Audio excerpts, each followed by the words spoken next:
it's not a done deal. A small people can rise up and fight against you. This has happened over and over in history. The poorest people found leaders who would stand up against a mighty nation. What did Gandhi do? The poorest of a nation stood up against Great Britain because they were a colony. They were like slaves. They were slaves. Guam is a U.S. colony.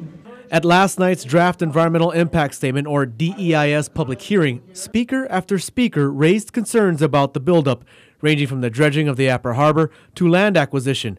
Senator BJ Cruz spoke about the need to test soil dredged from the harbor for nuclear contaminants.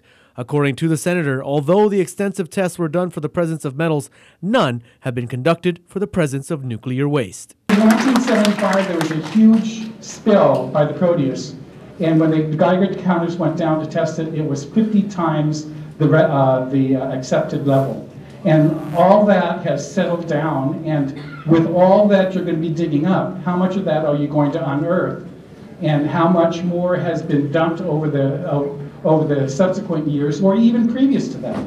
Because between 1950 and 1975, there was constant washing down of carriers and ships that had been in the test zone in the Marshall Islands. So there's plenty of radioactive material there, but nobody is willing to test for it. Others, like Chamorro Tribe Chairman Frank Shocker, spoke about his prior service with the U.S. military and how he now feels betrayed. Shocker spoke about the changes to the island and the negative impacts an influx of non-native people would have on the Chamorro language, culture, and its customs. We're very disappointed in this EIS, and I wish that we were given more than 3 times, considering 3 minutes, considering we spent more than 2 months reading the 11,000 plus pages.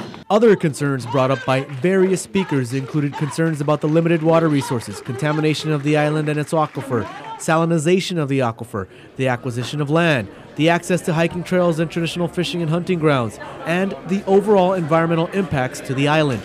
Not all spoke against the military buildup. However, some, like Chamber of Commerce President Dave Letty, spoke in favor of it. Letty touted, among other things, the economic impacts and the improvements to infrastructure.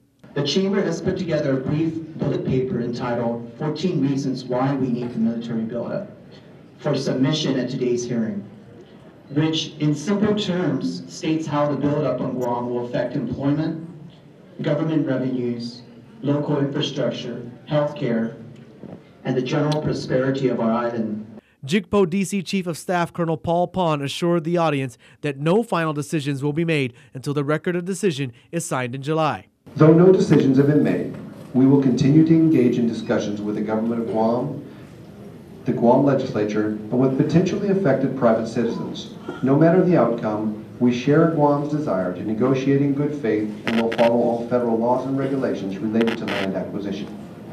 The public is encouraged to submit comments about land so that they can be considered in the final decision-making process. Island residents did indeed show up to comment, filling the Southern High's gymnasium.